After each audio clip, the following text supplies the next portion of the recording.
Bienvenidos al informativo semanal de Magnificat Televisión dedicado a ofrecerles las noticias de la Iglesia. Hoy es domingo 7 de abril de 2013. Comenzamos con el sumario. En la audiencia del miércoles, el Papa reivindicó la autenticidad de la resurrección de Cristo y destacó el papel evangelizador que tiene que cumplir la mujer hoy, como lo ha hecho siempre.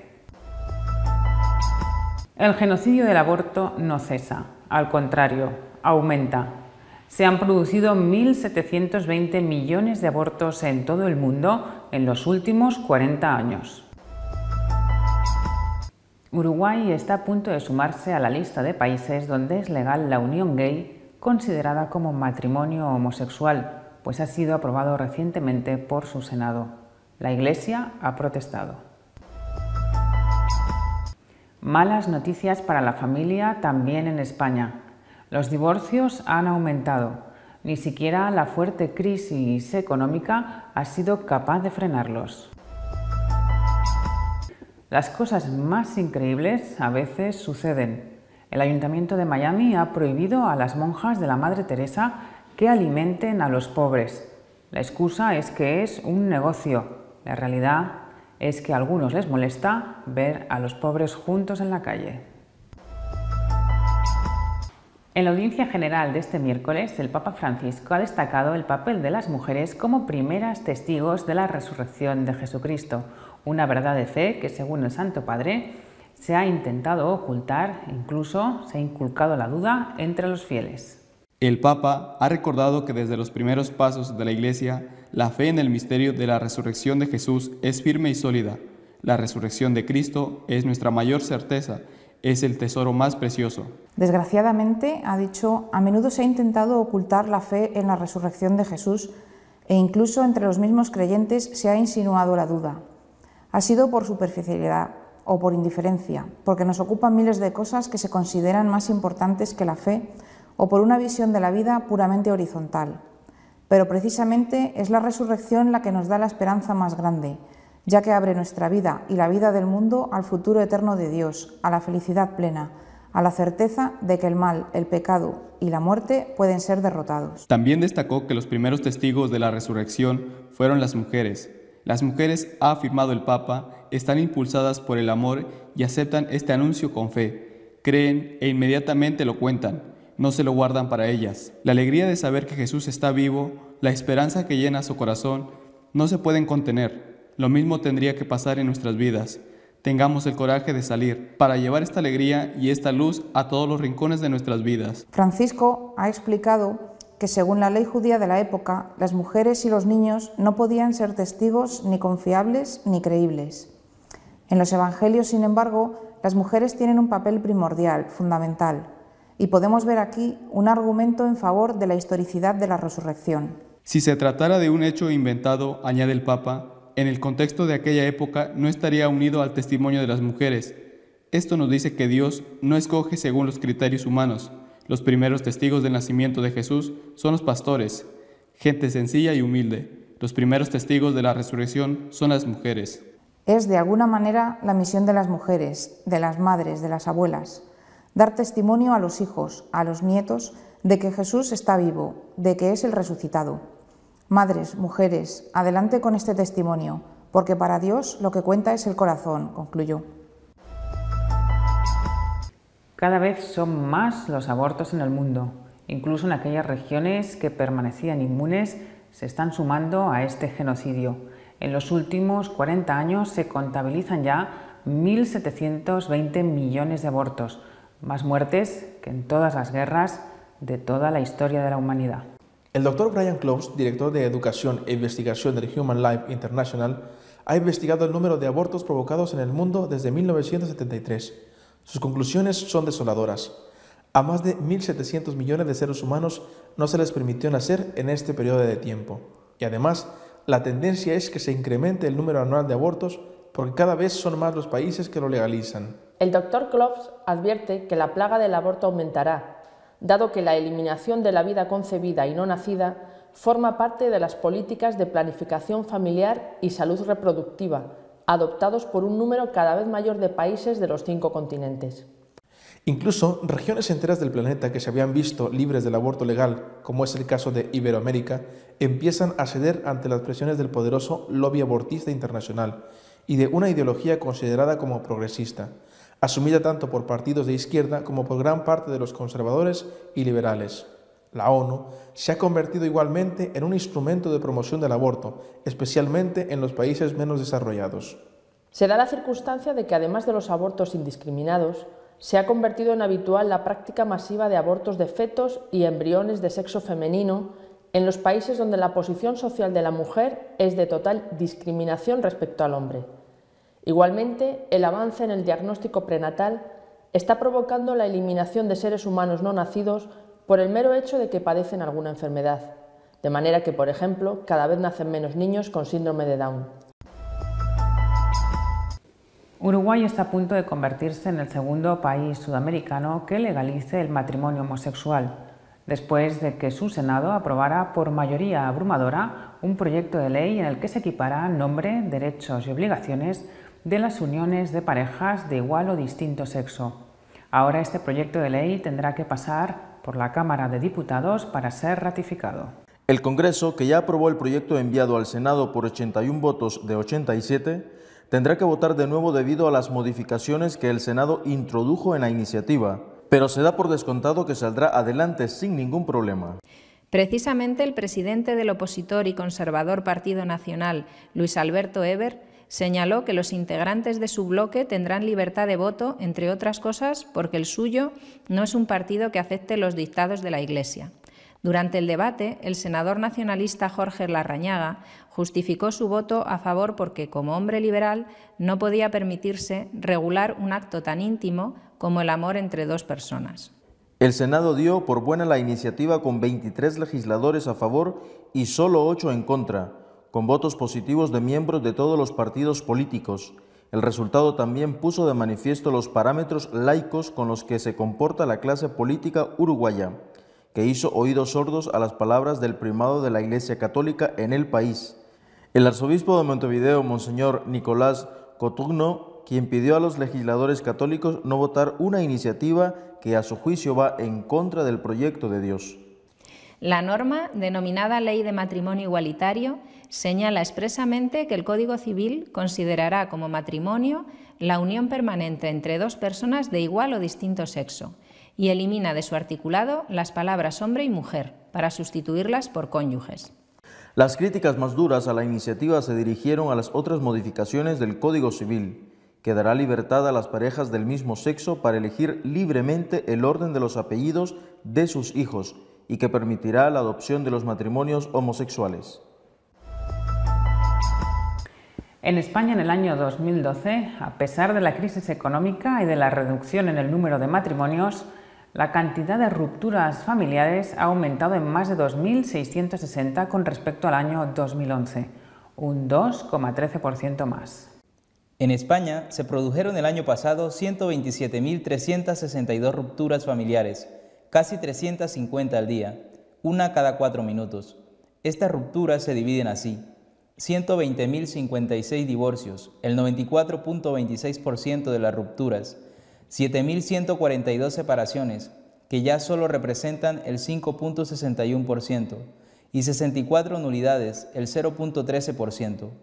En los últimos 10 años, el número acumulado de rupturas ha sido de 1.343.760. El Instituto de Política Familiar señala que la Ley del Divorcio Exprés ha consolidado un proceso de ruptura definitiva, divorcios, así como de conflictividad. Más de 9 de cada 10 rupturas son divorcios y, por otra parte, las rupturas conflictivas mantienen una tendencia de alza. 51.889 rupturas conflictivas, esto es el 40,74%. La ruptura familiar se ha convertido en el principal problema de la familia y por ende de la sociedad española. A pesar de las dificultades añadidas que supone la crisis económica, las rupturas han crecido respecto a 2011. Ha afirmado Eduardo Hetfelder, presidente del Instituto de la Política Familiar. La ruptura familiar, además, está creciendo espectacularmente. Tan solo en los últimos 10 años, 2003 al 2012, y a pesar de la crisis económica, el número de rupturas acumulado ha sido de 1.343.760 rupturas, de las que más de 1.060.224 han sido divorcios, el 78,9% del total. Más de 9 de cada 10 rupturas son divorcios, de manera que las separaciones han quedado reducidas a un carácter testimonial. Los datos sobre rupturas matrimoniales confirman una situación crítica para los matrimonios en España y constatan la necesidad urgente de que las administraciones hagan algo para evitarlo, o al menos amortiguarlo, concluye el presidente del Instituto de Política Familiar. Mientras en otros países empieza a admitir que el descenso de la tasa de nupcialidad y la fragilidad de las parejas es un grave problema social, en España se incentiva la ruptura, ofreciendo la posibilidad de divorciarse de manera unilateral, sin alegar causa alguna y sin periodo previo de separación. Las misioneras de la Caridad de la Madre Teresa de Calcuta han recibido en su convento de Miami una notificación del ayuntamiento que les advierte que es ilegal dar alimentos a los pobres sin una autorización oficial. La notificación del Ayuntamiento de Miami señala que operar un negocio sin las licencias requeridas es ilegal bajo la ley estatal y local y puede acarrear el cierre de la actividad. Nosotras no estamos operando un negocio. Nuestro negocio es hacer el bien, aseguró la superiora del convento, la hermana Lima Marí, al diario El Nuevo Herald. ¿Qué estamos violando?, se pregunta la monja, quien recuerda que la única misión de las misioneras de la Caridad, congregación católica establecida en 1950 para ayudar a los más pobres, es saciar la sed de Jesús en la cruz mediante el trabajo por la salvación y santificación del alma. Al parecer, el ayuntamiento de la ciudad está molesto por la cantidad de desamparados que se aglomeran en las inmediaciones del convento, próximo al Hospital Jackson Memorial, y a las instalaciones de la Universidad de Miami. En el comedor de estas monjas almuerzan a diario unas 300 personas sin hogar. Este convento es uno de los 710 centros religiosos con que cuenta esta orden, fundada por la célebre beata Teresa de Calcuta y presente en más de 133 países. Nuestro comentario editorial de esta semana está dedicado a la prohibición a las monjas de la Madre Teresa de Calcuta de ofrecer alimentos a los pobres en Miami.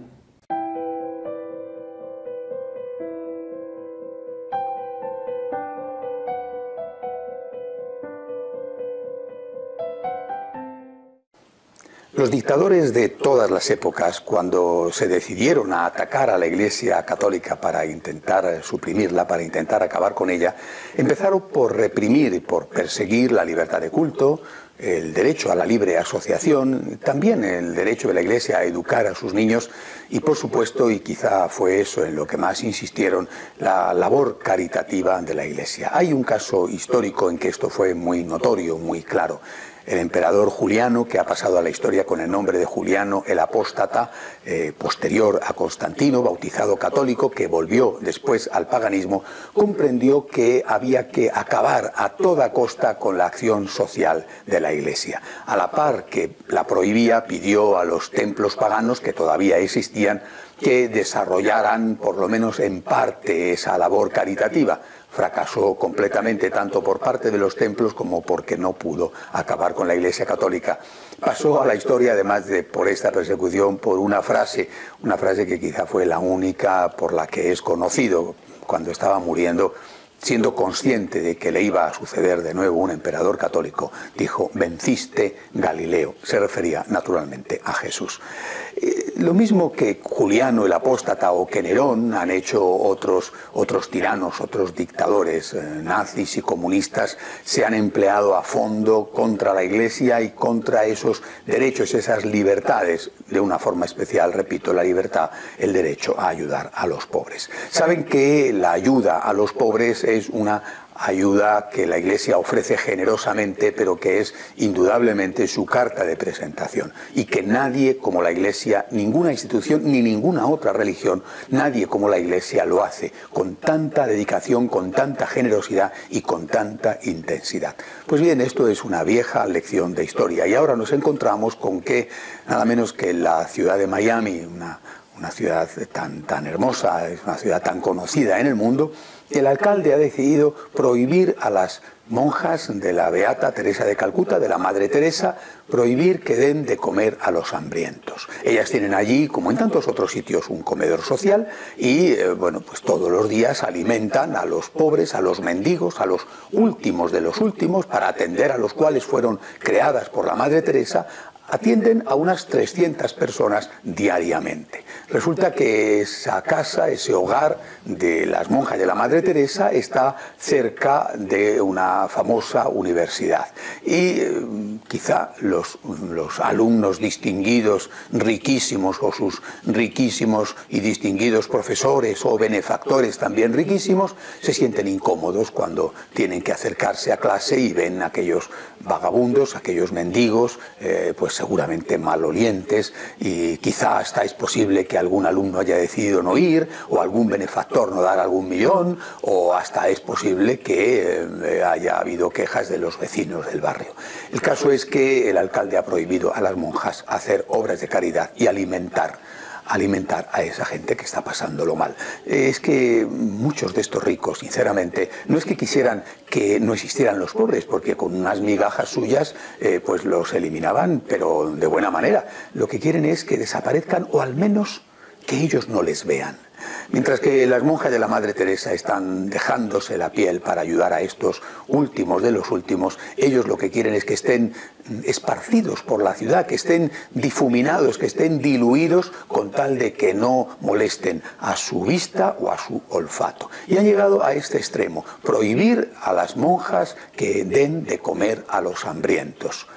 A mí me recuerda la situación, repito, de las viejas persecuciones desde los romanos hasta casi nuestros días, cuando atacan a la Iglesia porque no la dejan hacer obras sociales. En realidad la excusa puede ser que los pobres huelen mal, pero en realidad lo que no quieren es que la Iglesia siga teniendo el enorme prestigio que tiene, precisamente por hacer el bien que hace.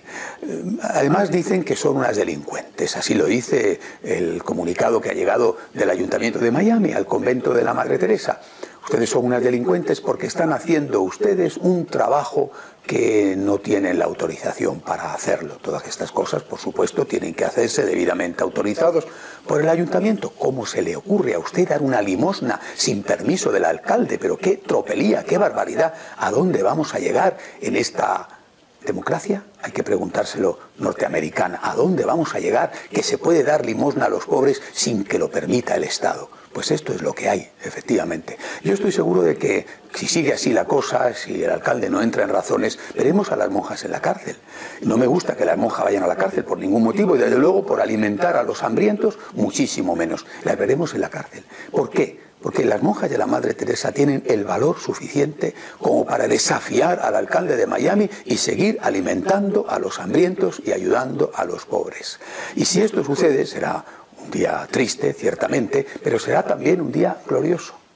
Vernos de nuevo perseguidos por hacer aquello que tenemos que hacer. La lástima es cuando somos perseguidos porque hemos hecho algo malo. Pero cuando somos perseguidos por hacer el bien, bueno, esa es nuestra historia y ahí hemos vencido siempre. Ahí está, repito, la frase de Juliano el apóstata: venciste, Galileo. Creo que esa frase la tendrá que pronunciar, no sé en qué momento, el alcalde de Miami.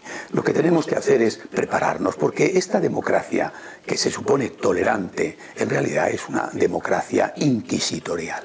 Esta democracia elegante y millonaria, pero que en el fondo está fracasada y en la ruina, es una democracia que no soporta que alguien le saque los colores y las vergüenzas, porque es mucho más bueno que los que oficialmente se dicen al lado de los pobres y del lado del pueblo. Y si tenemos que llegar a ese extremo de ir a la cárcel de nuevo, lo único que tenemos que pedir a Dios es que nos dé la fuerza que tuvieron los que nos precedieron, los mártires. Hasta la semana que viene, si Dios quiere. Por último, un resumen de otras noticias que han tenido lugar en la Iglesia durante esta semana.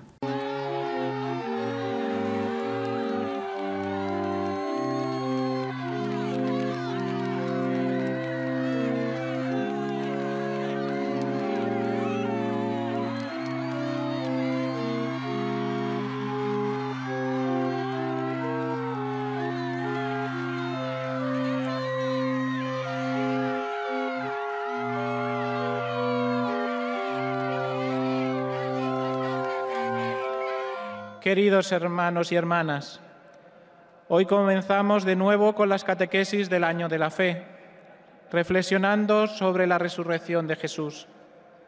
¿Cómo se ha transmitido esa verdad de la fe? En las Escrituras encontramos dos tipos de testimonios al respecto. El primero, las breves fórmulas, como la que hemos escuchado en la lectura del apóstol, que indican con concisión el núcleo de la fe, la pasión, muerte y resurrección del Señor. El segundo, las narraciones que relatan el acontecimiento.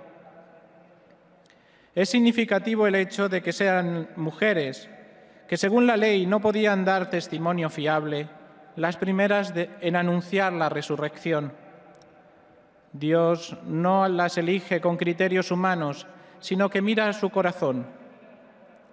Su experiencia parte del amor, que las mueve a acudir al sepulcro y que las hace capaces de acoger el signo de la tumba vacía y el anuncio del mensajero de Dios y transmitirlo, pues la alegría y la esperanza que las invade no se pueden contener. Para los otros discípulos fue más difícil. Pedro se detiene ante el sepulcro vacío. Tomás quiere tocar con sus manos las llagas del cuerpo de Jesús.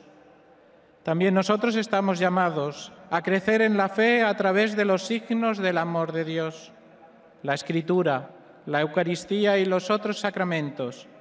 Y de ese modo, la fe en el resucitado nos impulsará a salir para llevar esa luz a cada rincón de nuestra vida, comunicándola con gestos de caridad, misericordia y perdón.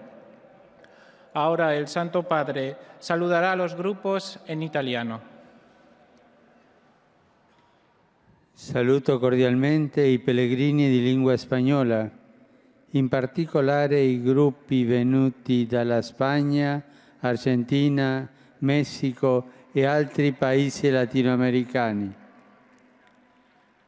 Auguro a tutti accogliere la gioia che ci porta il risorto, perché l'incontro con Gesù apra il nostro cuore alla fede, alla speranza, rendendoci coraggiosi testimoni del suo amore.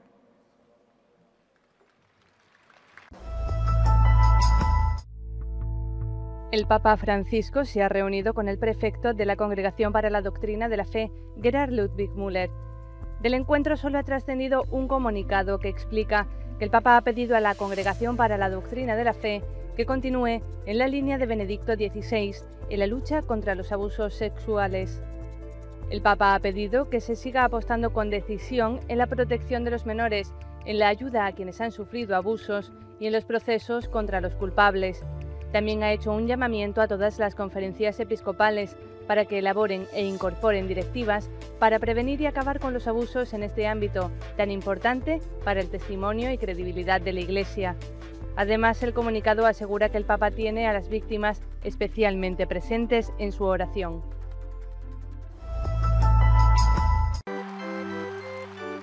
Después de descansar tras los intensos días de la Semana Santa en Roma, el Papa Francisco volvió a la esfera pública para hablar de la resurrección de Jesús y de las mujeres que descubrieron el sepulcro vacío y llevaron un mensaje de fe y esperanza.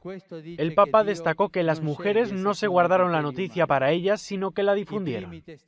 Le prime testimoni della resurrezione sono le donne, e questo è bello, e questo è un po' la missione delle donne, delle mamme, delle donne, dare testimonio ai suoi figli, ai suoi nipotini che Gesù è vivo, è il vivente, è risorto. Mamme e donne, avanti con questa testimonianza. Durante su catequesis explicó el mensaje de esperanza y fe que supone la resurrección y explicó que es el mayor tesoro de la humanidad y que tiene que ser compartido con los demás. El Papa subrayó el papel de las mujeres y de los jóvenes y les pidió que difundan este mensaje de esperanza entre sus amigos. Ho visto che ci sono tanti giovani nella piazza, giovani e giovani, eccoli. A voi vi dico, portate avanti questa certezza. Il Signore è vivo e cammina a fianco di noi nella vita.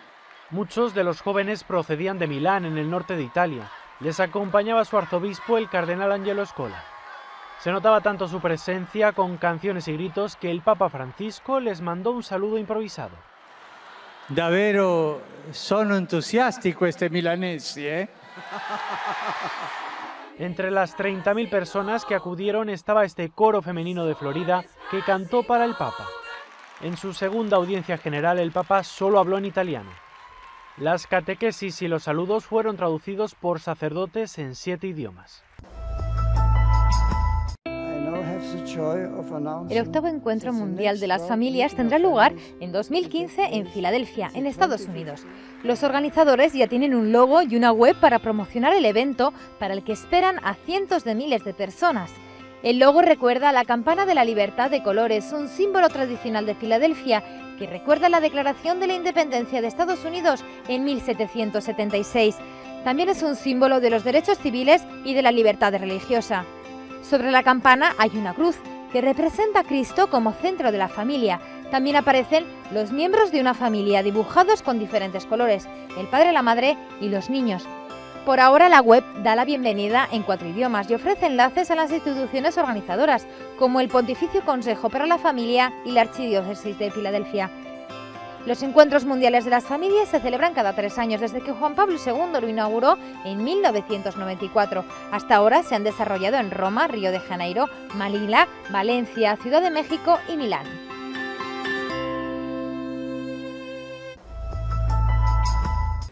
Hasta aquí este informativo semanal. Les recordamos que si desean continuar informados sobre todas las noticias de la Iglesia, pueden hacerlo a través de nuestra página web católicosonline.org. Les emplazo aquí dentro de 7 días, si Dios quiere. Hasta la semana que viene.